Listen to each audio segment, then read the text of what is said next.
Mike. What's new? Got anything for the afternoon edition? No, nothing new. Fella King, his nemesis, is out here. Now, Miss Logan, maybe you'd better drop back a little later. Cap Street's tied up on a very important case. That's all right. An important case, huh? So the boys get a fast call. Pretty wreck the car, and when they get down there, it's just another family quarrel. Hello, Bill.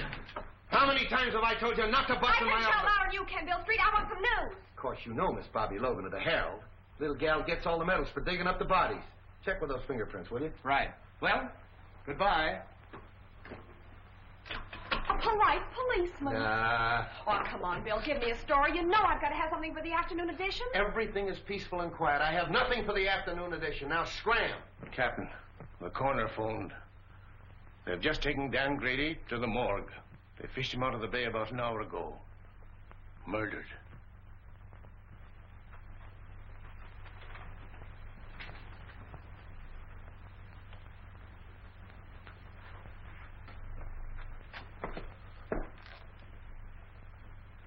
Oh, he's going to take this pretty hard, Mike. Sure.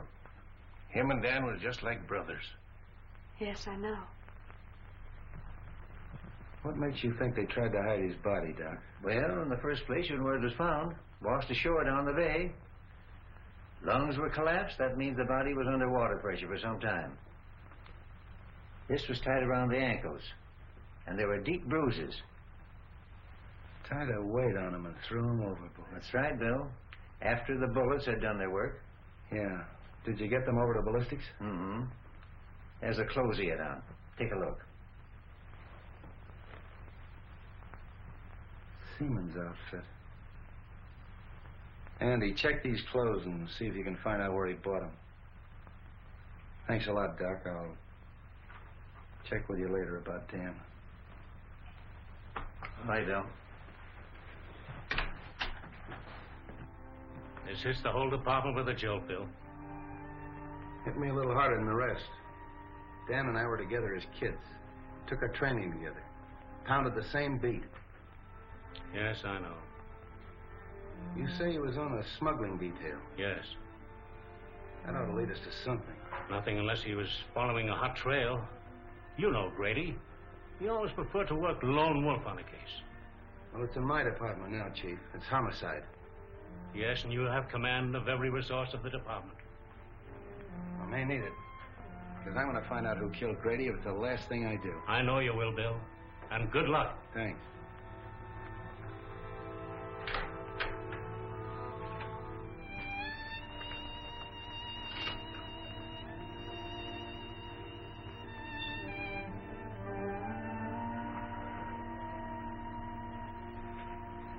Gee, Bill, I'm sorry. I wish I could help. Thanks, Bobby.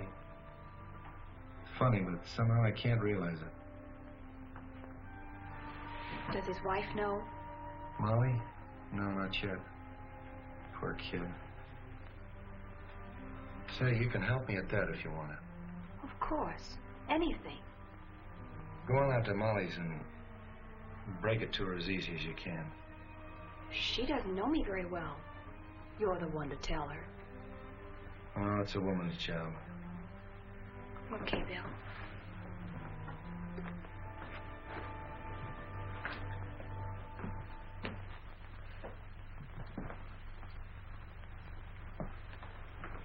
I came just as soon as I heard the news. Am I glad, Wong? I sure can use you. Unfortunately, I can't call you in on this case officially. I'm more or less doing it on my own. I'll do everything I can to help.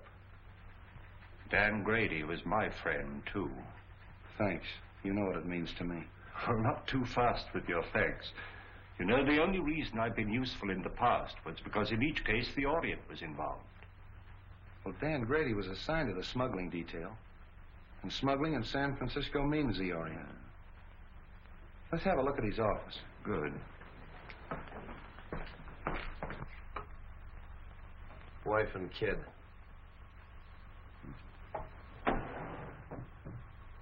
You say he was working on a smuggling detail? Yes, sort of a roving commission.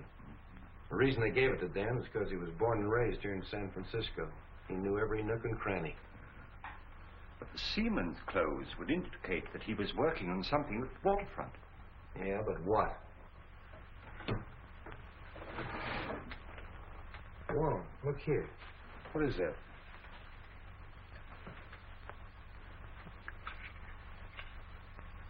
Why, that's a rare piece of emerald jade, as fine a specimen as I've ever seen.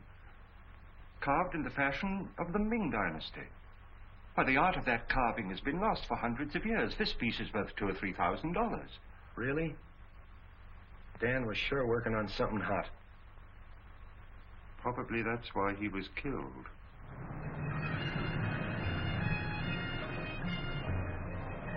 Yes, I have seen many similar in the past 3 months. From the captured provinces. Even so, from the ruined temple of Lao Ji, is it not so? Torn from their settings by alien hands. Even young China would not use such methods to win its wars. Where did you obtain this? It was in the drawer of the desk of the policeman who was killed. A policeman? A good man. Can you help me? A store called Belton's is on Market Street. There, a wise man could become more wise.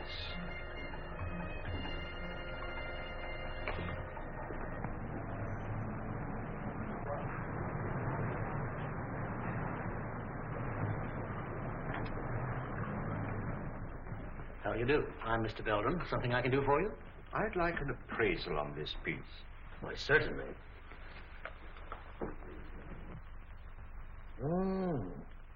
A most unusual piece. The coloring is magnificent.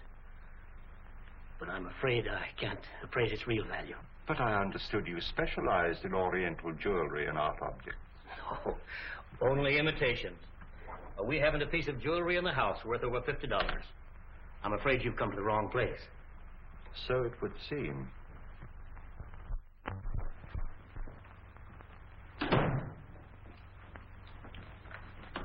Morning, Dan.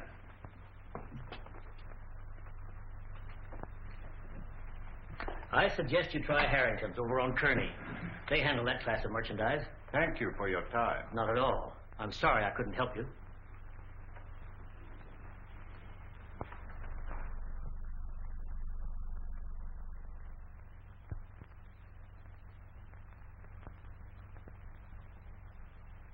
Yeah, Chief, that's the guy, all right. I'd know that face any place.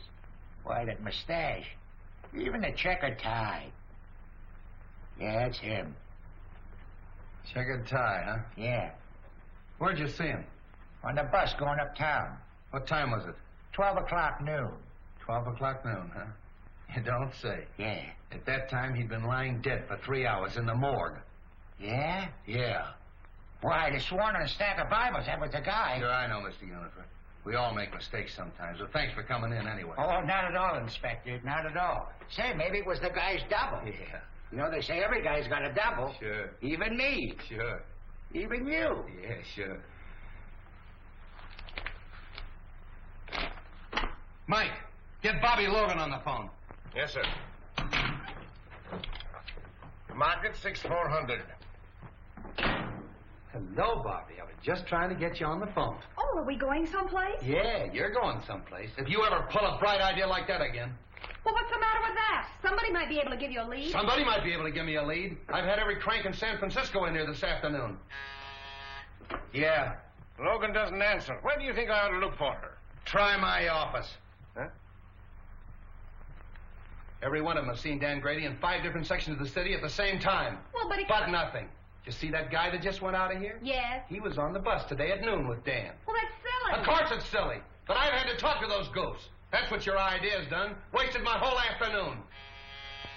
Yeah, Mike. A gentleman out here says he saw Detective Grady. What? Miss Logan will interview him. Well, did you hear it? Just faintly. Go on, he's your witness.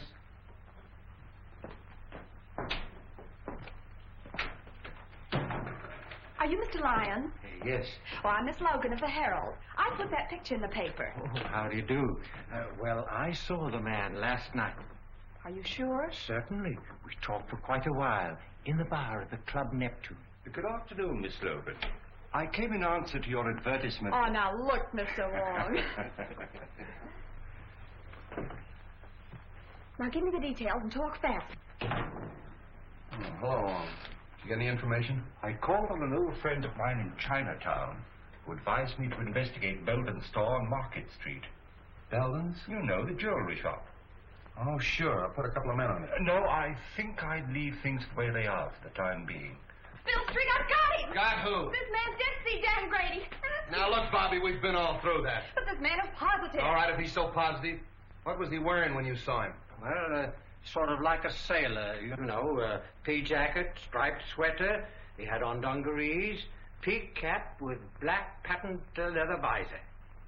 Where'd you see him? At the Club Neptune. He was sitting at the bar having a drink. What time was that? About 8:30, I guess.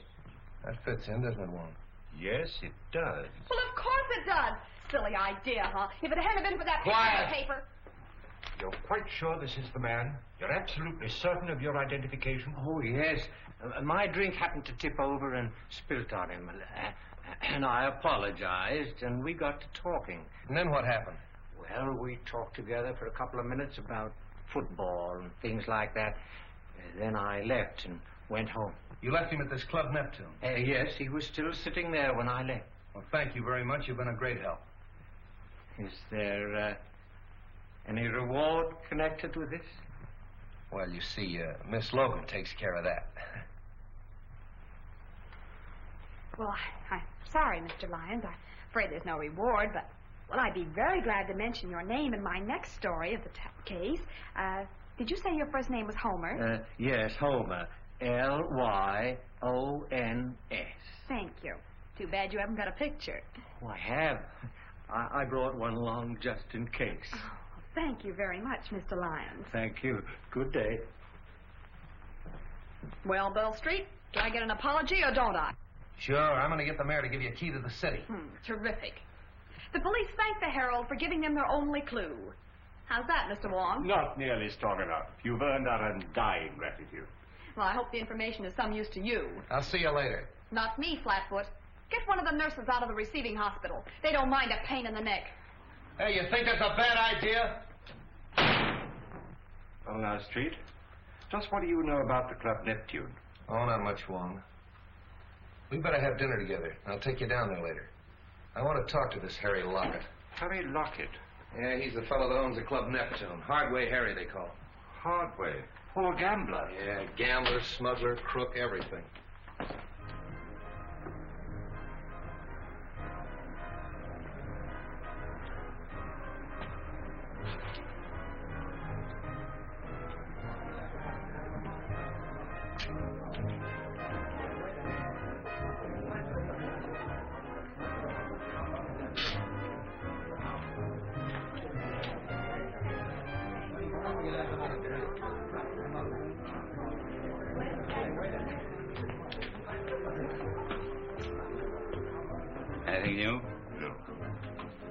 things upstairs? The usual crowd, not much play yet. Has Tanya come in yet tonight? No. I want to see her when she comes in. Okay. Viene.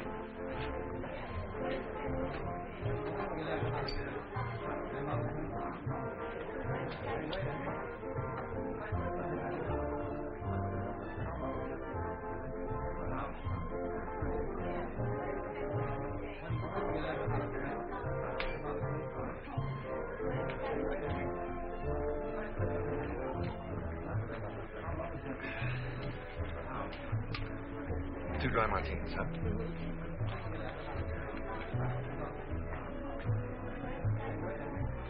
Well, don't you recognize anything? What? I'll bet you don't even know what day this is. Of course I do. It's Friday. That's why you insisted upon coming here for a fish dinner. Oh, no, it isn't. We came here because this is an anniversary.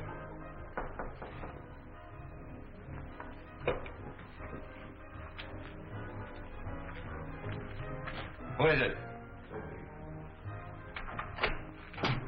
Tanya's here, but she's got young Bellin with her. Huh. He's starting that over again, eh? Bring her in here. Okay. Listen, Tanya, I've been lying awake nights planning our future together. I realize that I haven't much to offer you, but I'll try awfully hard to make you happy.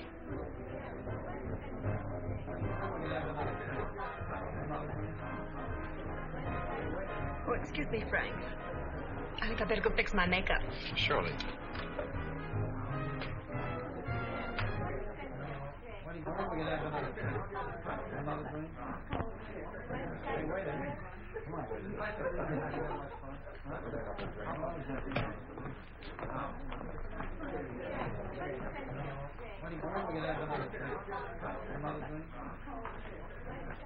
What do you want?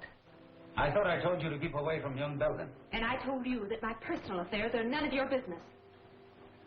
What are you trying to do? Get the old man on our neck? Keep away from that boy or I'll... Or what? I guess if I'm good enough to help handle his smuggled junk, to run the risks that he cashes in on, I'm fit company for his son. Well, what about a certain other gentleman?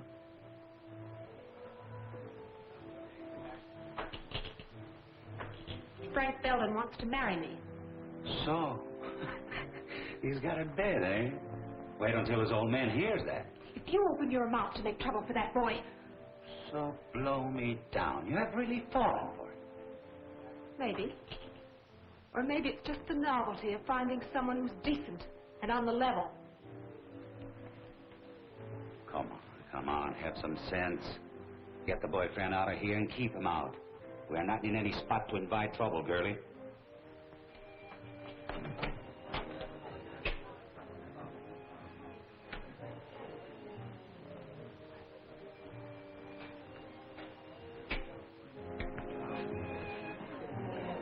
I seem to have developed a headache, Frank.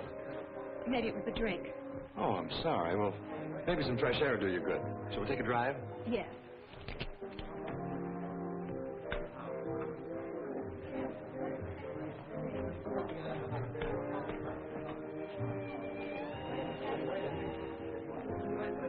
Hello, everybody. Well, ain't it grand we can all be together? Tommy, give me my usual. You know, the good old double. Well, I know you. You're Logan of the Herald. Don't you remember me? I'm the guy you wrote about in that automobile accident. You know, in those days I was a drinking man. Aren't you going to have your dinner? What dinner? The one you ordered. I ordered dinner? I'm sure you did. Oh, scare him. And I know you can handle your drinks better if you have something to eat. I think you got something to eat. Don't go away. You know, I always forget to eat when I go out stepping. I'm awfully sorry. Oh, that's all right. He was just feeling hospitable. That's easy to understand. The Club Neptune feels the same way, Miss Logan. Gee whiz, I'm famous. Who wouldn't recognize that pretty face of yours if they read the Herald? I'm Harry Lockett. I'm very glad to meet you. I've heard a lot about you and your Club Neptune. So it seems, judging from today's Herald. Oh, you don't sound pleased. I'm not. I don't like that publicity. You don't? No. How about we chat in my office? Why not?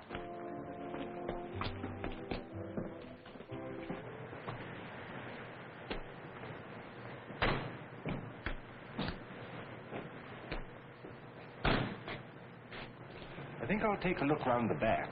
All right, I'll see you inside.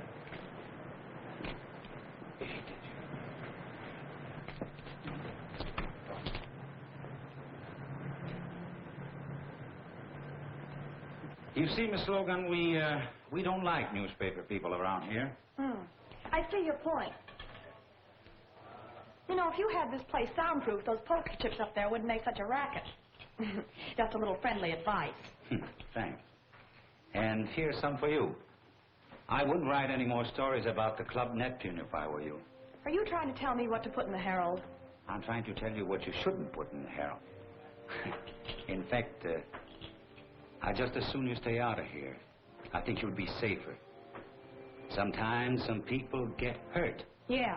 Dan Grady got hurt, didn't he? Hey, you sure stick out your neck, don't you, little girl? Who is it? Captain Street. What are you doing here? Mr. Lockett was just making some suggestions as to the news policy of the Herald. All right, Bobby. Well, now look here, Bill. Come on. Hello, Hardway. Oh, Copper.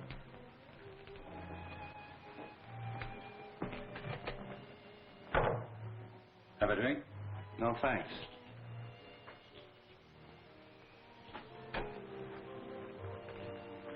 What's on your mind, Street? I suppose you read about Dan Grady. Oh, yes. That's too bad. I don't think I knew him. I thought everybody on the waterfront knew Grady. He was on the smuggling detail. It's funny you didn't run into him. I resent that, Street. I resent what happened to Dan Grady. Quit stalling, Hardway. He was in this place last night at 8:30 at your bar. Well, maybe he was. So what a lot of other people. We had a big night last night. And nobody saw Dan Grady. None of my boys did, because as soon as I saw the papers, I asked all of them. You can talk to them yourself. Maybe I will.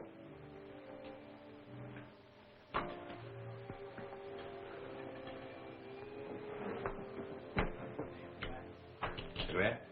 Over there.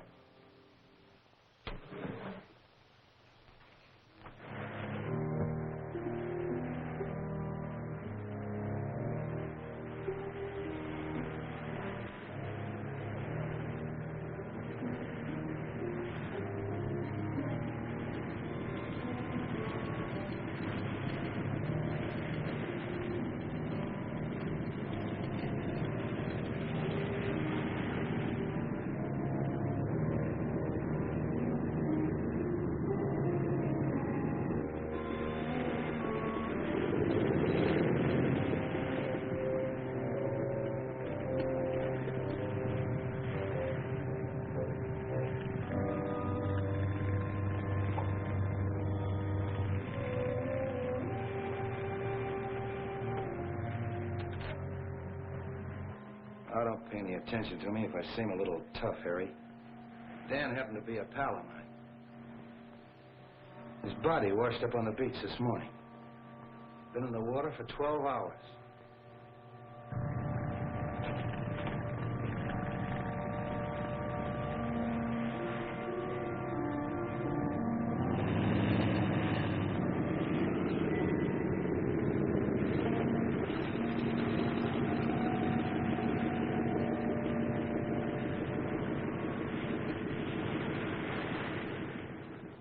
Kind of a tough way to go, isn't it? Well, Street, they say that drowning, it's an easy death. But Grady had 2 slugs in the back of his neck before he ever hit that water. That's not so easy, is it?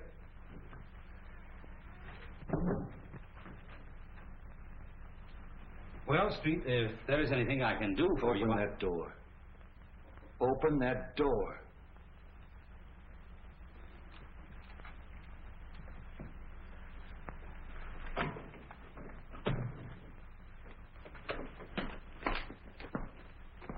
Well, hello, Street.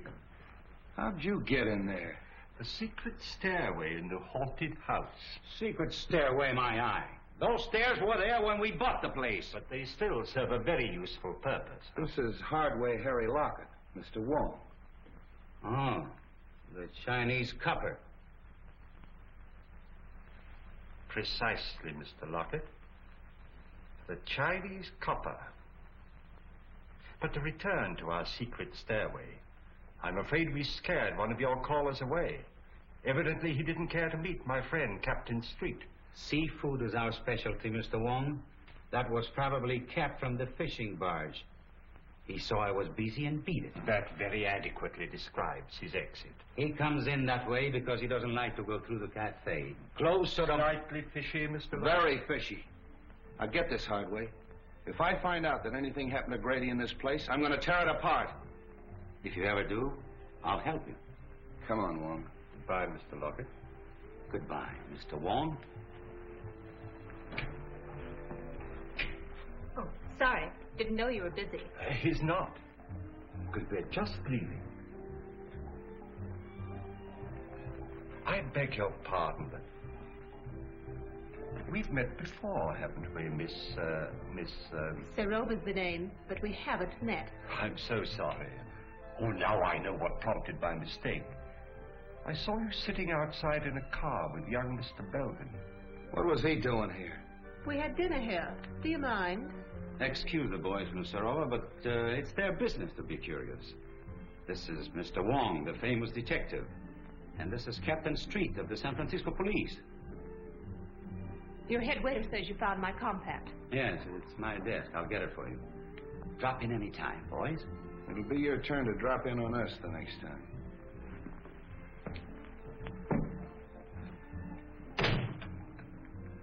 You're a help. Why in blazes did you get rid of Belden when I told you to? Well, I did. He must have seen us outside in the parking lot. What they want? You read the papers, don't you? What do you think? I think that dead policemen are bad medicine. I don't like it, Harry. Relax. They haven't got a thing on us. So Grady was here last night. What does that prove? That the party's getting too rough for yours truly. So, don't tell me Miss Serova's getting jittery, huh?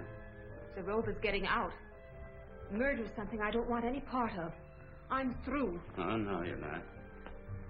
When you're through, it will be because I tell you you're through. Are you threatening me? Maybe. Don't do it, Harry. I know too much. Things happen to people who know too much. Yes. They end up in the bay like a certain policeman.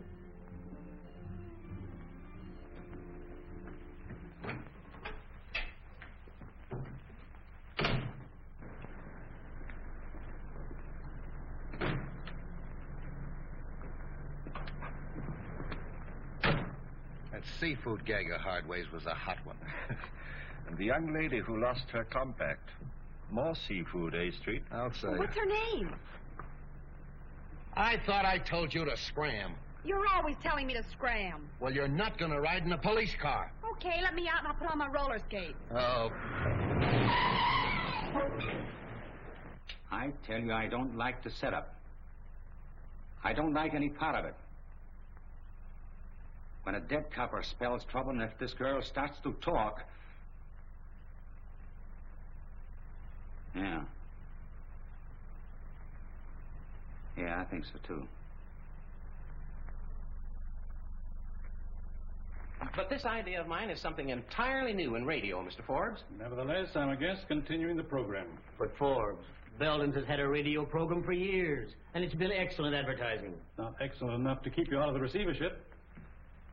I represent the creditors, and I cannot approve the expenditure. But, Mr. Forbes, I'm sure this new idea of mine will create a lot of interest. That means customers for Belden's. I can only judge by past performance, Mr. Griswold. Results have not warranted the expense. All here? Yes. Oh, but, Mr. Forbes, this is a novelty, a complete one-act play in which I enact all the roles, male and female. You see, Mr. Forbes, impersonation is my forte. I think persistence is your fault. Well, I tell you, this is the type of program that's bound to create comment. Why not give it a chance? Just glance through this, and you'll get the idea. After the commercial, the music fades out, and you hear footsteps and a knock. Now, read from there on.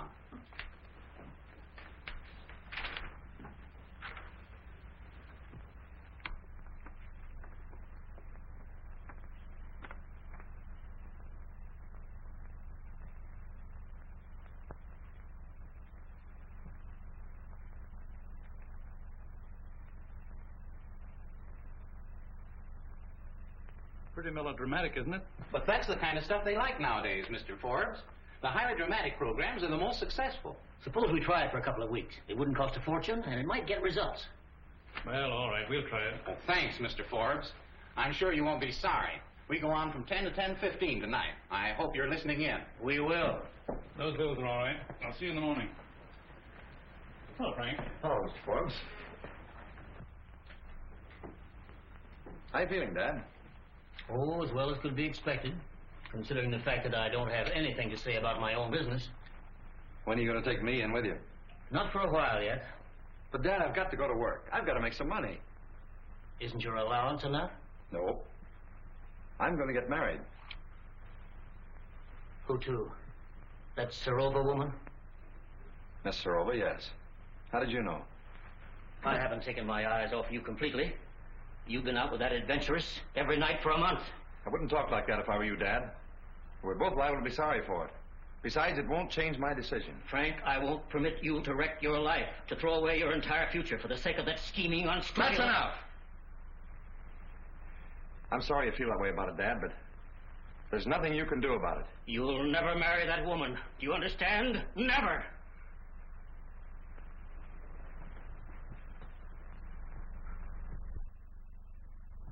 Morning, Sophie. Everything shipshape? No sign of the police, if that's what you mean. Oh, why, Sophie, that's the farthest thing from my mind. Bring me the checks from last night, eh? Okay.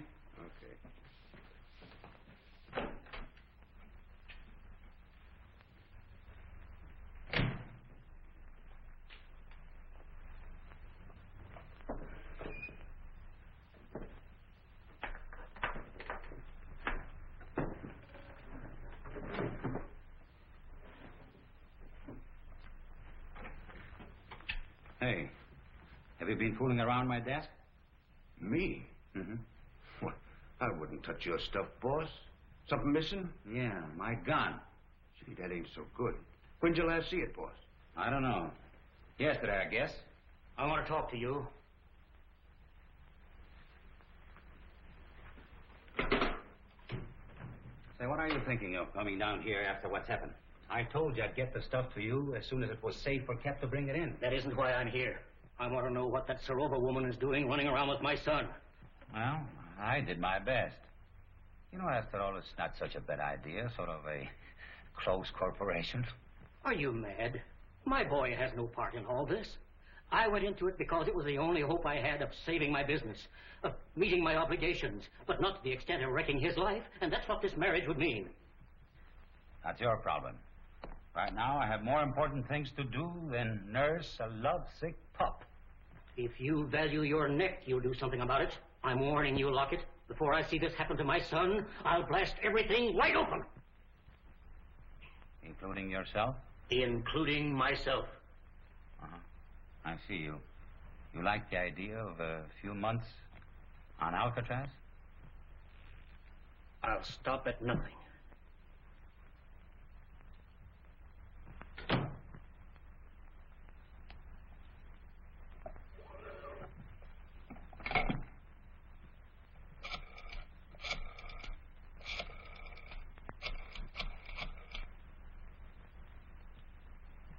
Hello.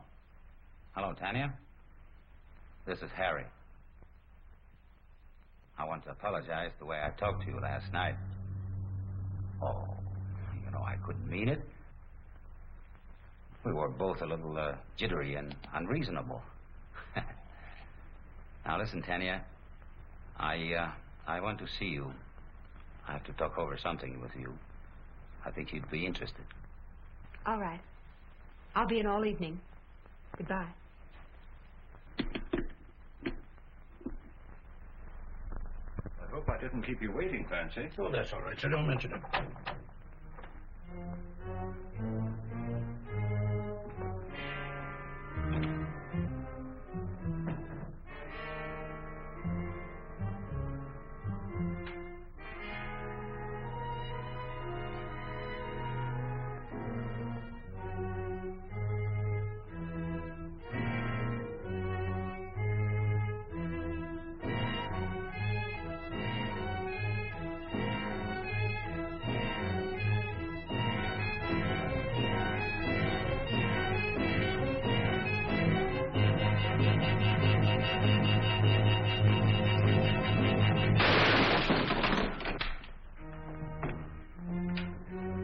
Mr. Wong. Mr. Wong!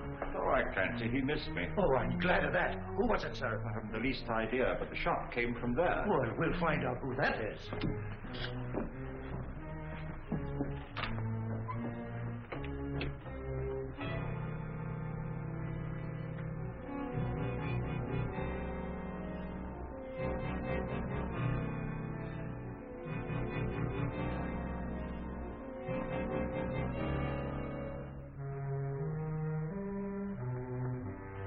Whoever it was beat it out the back and left the door wide open. Whoever it was, he killed Mr. Belden. What? Oh, glory be! Get Street. Yes, sir.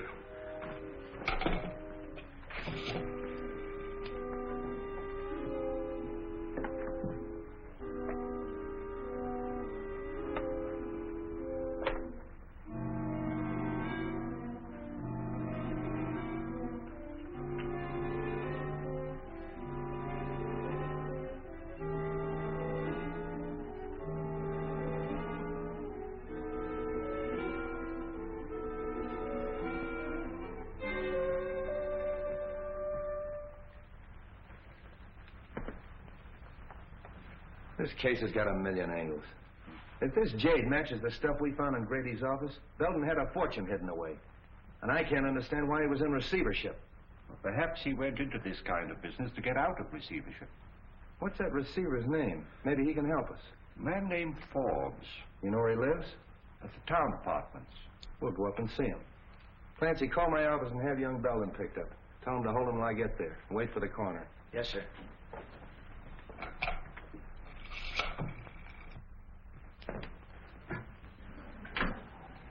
Good evening, gentlemen. We want to see Mr. Forbes, John T. Forbes. Who's calling? Captain Street of the police department. Ring 22, please. Captain Street of the police department to see Mr. Forbes. Yes, sir. Go right up, Captain Street. That's number 22. Captain Street? What on earth can he want?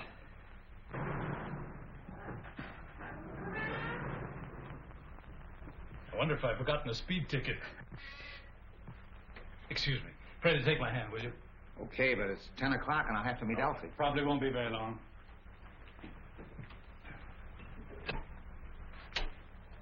Captain Street?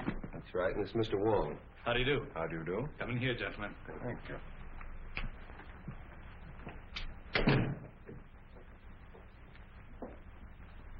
I'm afraid we interrupted your game, Mr. Forbes. Oh, that's all right. Sit down, gentlemen.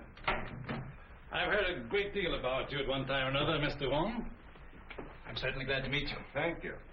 Well, now, gentlemen, what can I do for you? Might as well come to the point, Mr. Forbes. Frank Belden Sr., of the firm for which you're receiver, was found dead a half an hour ago in his store. What? Poor old Frank. I had no idea he felt so desperately about it. Of course, I knew his financial affairs were in bad shape. It was not suicide, Mr. Forbes. He was murdered. Well, this certainly knocks me out. I've got to have a drink. How about you, gentlemen? Thank you, no. Well, thanks. Murdered. Who found him? Give me more of the details. Mr. Wong found the body. Wong? Were you in the store? I was making an investigation of Belden's stock. I found this piece of jade worth at least $2,000 or $3,000. And there are several more pieces, too, just as valuable. I thought they carried only cheap costume jewelry. Could he have been concealing any valuable assets from me? That's exactly what we wanted to find out. I'd like to go down to the store and make a complete examination of their stock. Will that be all right? I think it's a good idea.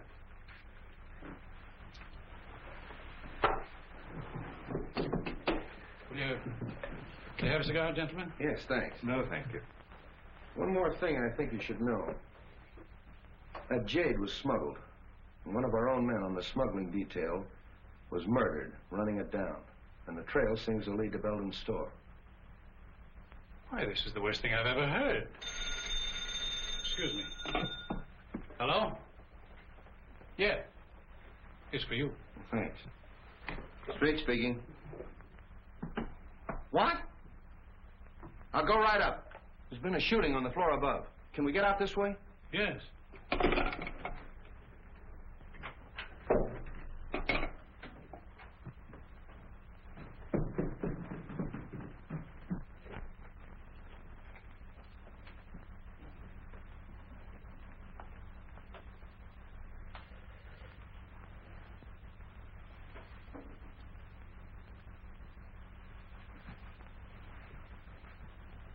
That's that Serova girl.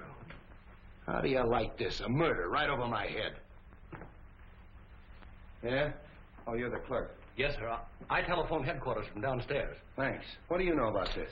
Nothing, except what the switchboard operator told me. What'd she tell you? Well, I was sitting in the lobby when all of a sudden she started yelling, Miss Serova's being killed. All right. Take it easy. Sit down. What did you hear on the phone? Well, I was sitting there as usual when the buzzer sounded, and it was a call from 32. What time was that? About 14 after 10. That's an odd time to remember, 10:14. Well, I'm not sure, but it was 15 after 10 when I heard the shot. And they were arguing about a minute. Who was arguing? Miss Serova and the man. Well, what were they arguing about? What'd they say? Well, he said, get away from that telephone. That's the last time you're going to pull this sort of stuff on me. And Miss Serova yelled, don't shoot, don't shoot. But he did. It's quite possible, Street. The receiver's off the stand. Yeah. Do you recognize the man's voice? No, but he was awful mad. Anybody come through that lobby that might have come up here? No, sir. Did you pass anybody on the way up? I didn't see anybody. All right, that's all for now. Stick around downstairs. Oh, hello, Doc. Prints, photographs, the works. And I want you to get me that... Oh, little Bo Peep, huh? What are you made up for? That's all I need! Just be sure to get everything in this corner, will you, please?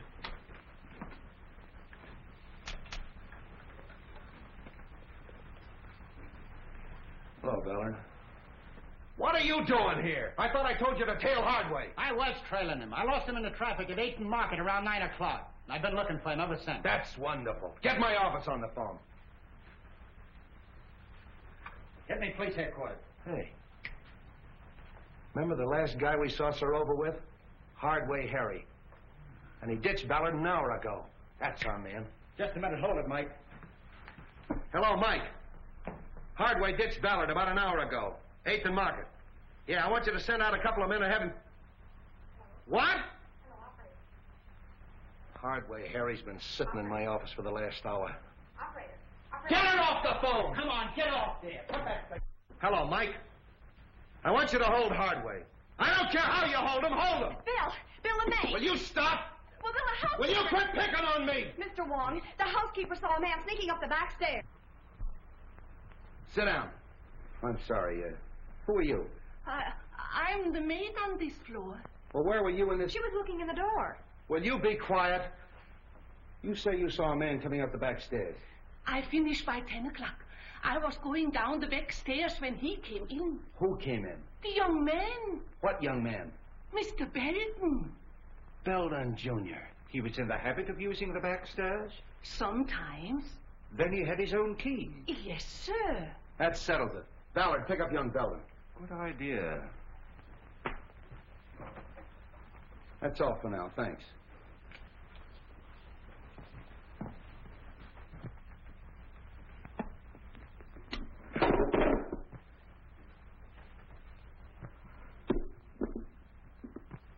You know, Wong, Belden knew Serova.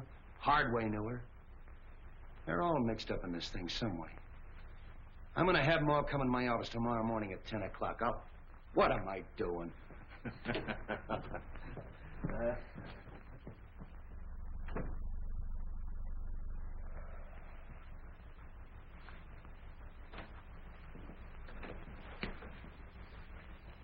Sit down, Hardway. See who's out there, Jim. Well, how'd you do? Not bad. Have pretty good breakfast, you fellows, you know. Thanks for the cigarettes. Oh, we always take care of our guests. Who's out there? Knutzy and Cap Anderson. All right, Jim. Couple of friends of yours.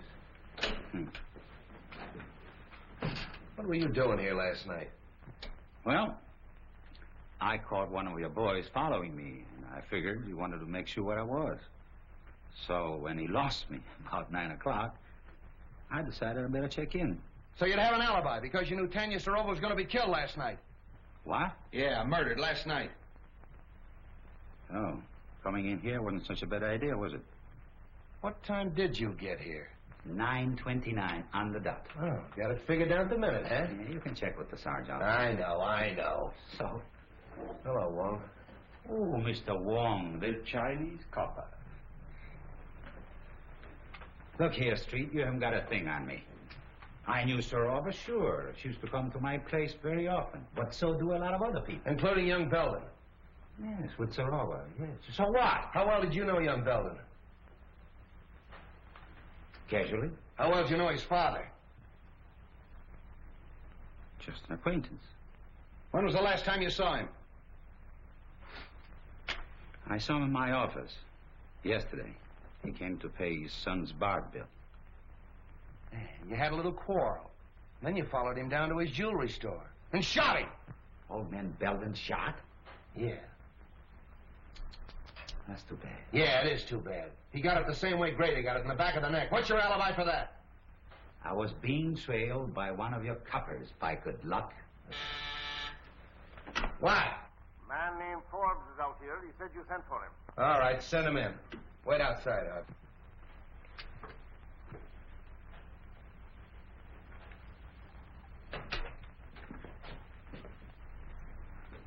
Good morning, Mr. Forbes. You want to see me, Captain? Yes.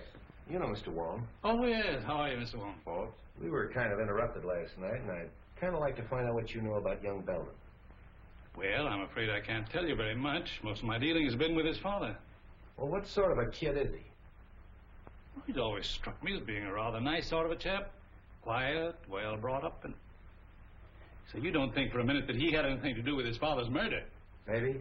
I do know he's mixed up in Sarova's death. Oh, I can't believe that, Captain. Why, it isn't possible. I'm afraid you're wrong.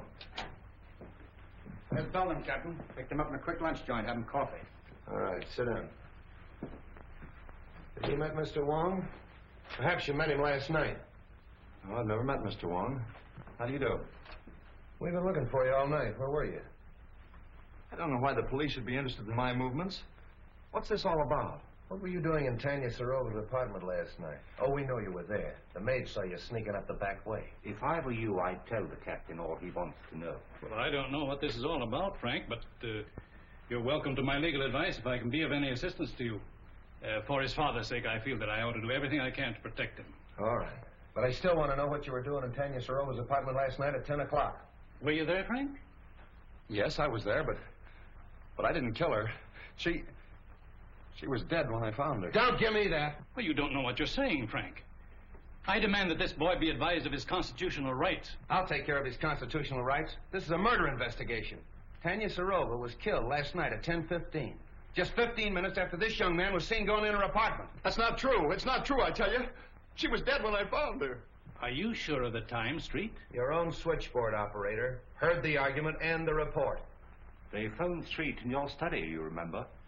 Yes, that's right. All right, Belden, alibi out of that.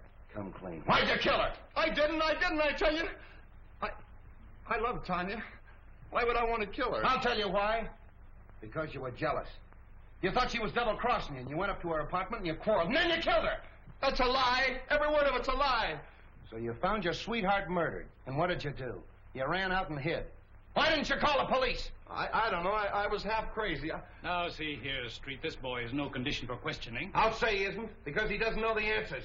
Gentlemen, I suggest that we all calm down. Allow young Mr. Belden to tell us what happened in his own way. All right. I'm listening. Now, supposing we go back just a little way, shall we? When did you last see Tanya Sarova alive? When she promised to marry me. Yesterday afternoon, late. And where was that? In her apartment. I was going to take her to dinner, see, but she said she didn't feel well, so I went out and got a bite, and then I drove around a little while. Yes, and then? Well, on the way home, I saw a light in the apartment, and I went up to tell her good night. Are you in the habit of using the back way? Yeah, I had a key. See, sometimes Tanya wasn't in, and I'd go in and wait for her. Yeah, but she was in last night. Did you use the key then? No. No, that's funny. I remember that the door was open. Hmm? What else do you remember? Yes, Belden, go on.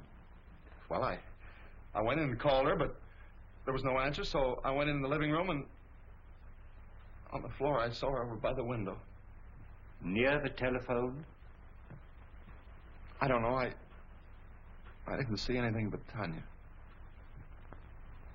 Was there anything else in the room that was unusual, that attracted your attention? Anything at all?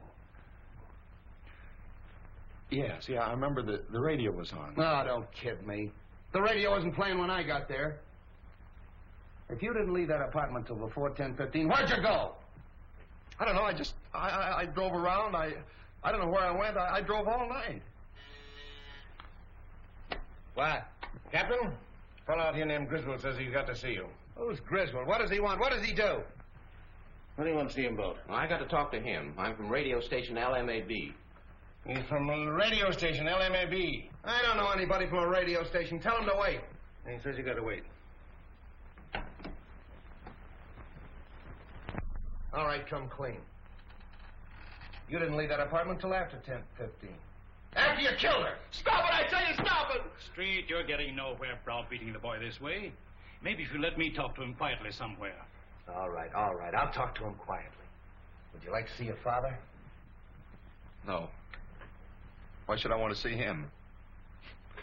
He's probably glad she's dead. Why should he be glad? Doesn't he like her? No. Did you quarrel over with your father? Yeah. Yeah, we had a quarrel, and I walked out on him. And then you walked back last night to his jewelry store and shot him, killed him. You made my father's dead? Stop it, will you? Stop it! What are you trying to do to me? Somebody give me a glass of water. Oh, never mind the water. Oh, I protest. Get him a glass of water. Where is it? Outside. Something wrong, Captain? Yeah, give me that brandy.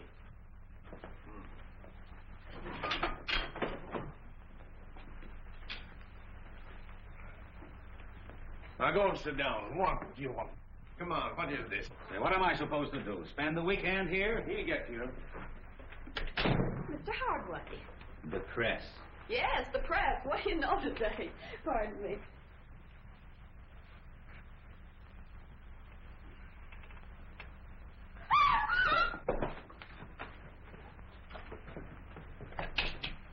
What's the matter? Who is this? It's the fellow from the radio station, Griswold. Where'd this paper file come from? Say, that looks like mine. It's missing from the desk. All right. Who did it? This is a payoff right in my own office. Stay away from that phone.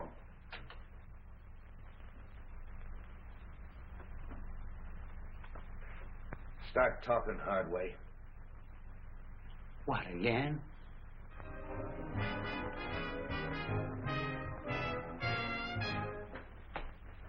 Sorry for the interruption, Mr. Wong, but that was a new program, and I want to check on it. Not at all. It's all most interesting. Yes, but full of headaches. Replacing Griswold is going to be one of them. I can quite imagine. His programs were popular, weren't they? Very. He was a talented young man. Wrote most of the sketches and played all the parts in them. He played female roles as well? Oh, yes. In the sketch you want to see, the one he did last night, he played a very emotional feminine role. Here's the manuscript for it. Thank you. This program went on the air sharply at 10 o'clock? Oh, yes. Radio works on split seconds. Every program is timed exactly. And it ran for how long? 15 minutes in all. The sketch went on at 10:01 and finished at 10:14. The balance of the program time was taken up with commercials, as advertising. Would it disturb you if I turned on this program? Not at all. I've just finished. I'd like to take this with me. Oh, that'll be all right. Thank you very much. Goodbye. Goodbye. Presenting for your entertainment the first mystery thriller in their new series of programs.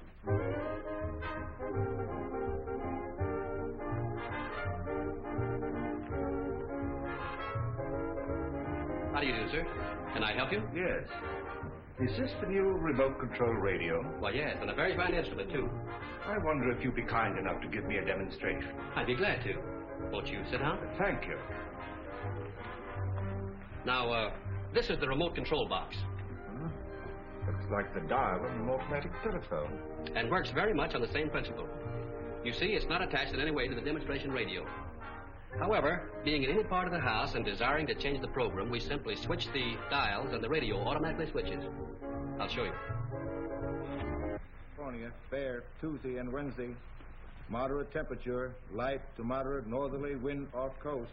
At just what distance would that still be effective? Guaranteed up to 200 feet. Tuesday and Wednesday.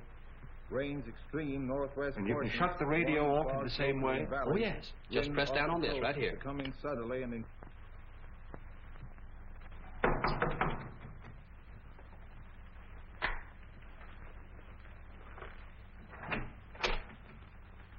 What, again? Yeah. Didn't take long for that lawyer to get you and the boys out, did it, Hardway? Why should it? Say, listen, you can't hang that murder rap on any of us. Somebody killed Griswold, and 3 of you were there when it happened. Yeah, and plenty others. That office of yours was a close second to a railroad station. But what's this visit for? According to ballistics, the same gun killed Soroba, Belden, and Grady. Mind if I check yours?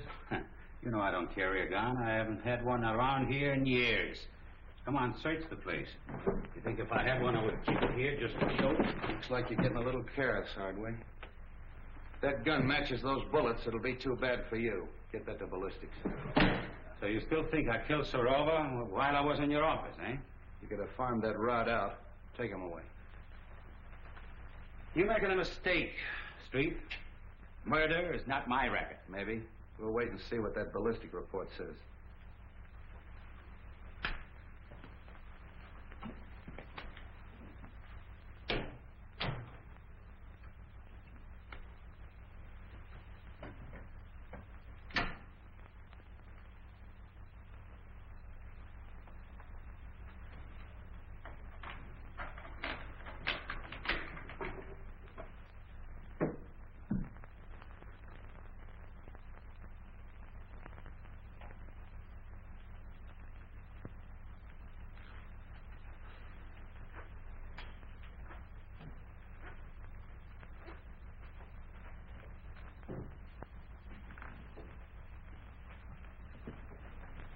All right, keep your hands right there. Turn around. Ah, Cap Anderson, huh? From Harry Lockett's fishing barge. So this is the seafood you supply this place with, huh?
This is Mr. Wong, Bessie.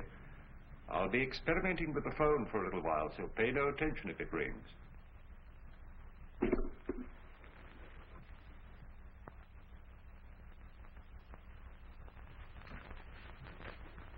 Oh, come in, Forbes. Oh, it's you, Mr. Wong. Well, that is a relief. I was wondering who was up here. Oh, you put that string down past my window. Yes. When I found the receiver off the stand last night, I had an idea that the switchboard operator was intended to overhear what she heard. I don't follow you. I believe that the murderer had a way of forcing her to listen at the right time. You think that a murderer would deliberately invite a witness to his crime? He might arrange to have her think she was a witness. With a piece of cord, a telephone, and a radio. I don't understand. Now, this radio is a new remote control model. Now, let us assume that a certain radio program exactly fitted a given situation. How easy it would be to tune in the desired station at the right time and be nowhere near the instrument. Oh, I see. You mean that the crime could have been committed some time before? Of course. And by any of our suspects who had such cast-iron alibis. Partway Harry Lockett, for instance, who planted himself in Street's office at the supposed time of the murder. Any of his friends. Even young Belden? Even young Belden. He was here at 10 o'clock. Who knows? Perhaps it was his second visit. You don't believe that, do you? No. Nor that any of the others did it, either? No.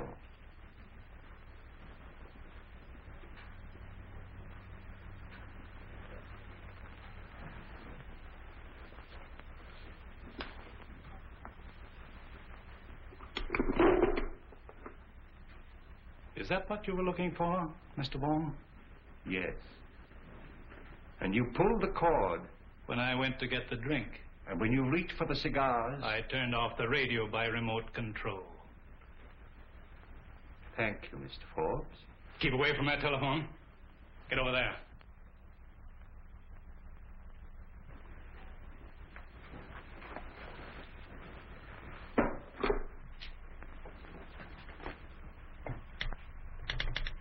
Operator.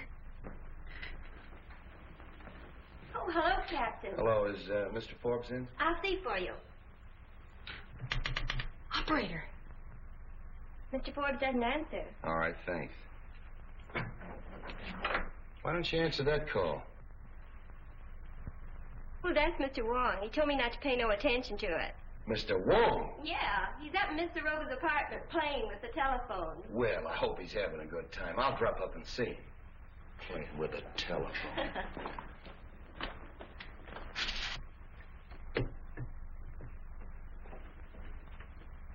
I killed Grady because he was in the way, and Belden because he was getting ready to talk. Griswold when he recognized his own program, and Tanya Sarova because she knew too much. No, because she was leaving me for a younger man.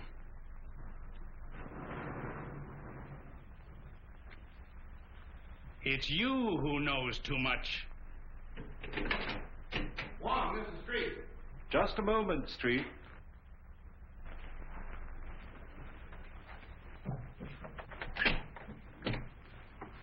What are you doing up here? Get him up. Over there with him.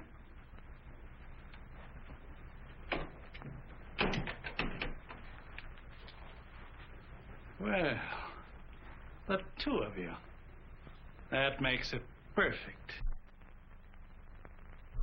I suppose you'd like to have us turn around so you could give it to us in the back like you gave it to Grady. Drop that gun. Drop it, I say. Nice work, kid. Oh. Take him, Wong. Oh, Bobby. Bobby. Honey. Bobby. Yes? Oh, it's all right, Bessie. The experiment's over. You might give me the Herald, will you? Herald? You have a star reporter on your staff, a Miss Roberta Logan. She has just been instrumental in the capture of John Forbes, confessed murderer in the Dan Grady Sarova case. Oh, yes, this is a scoop.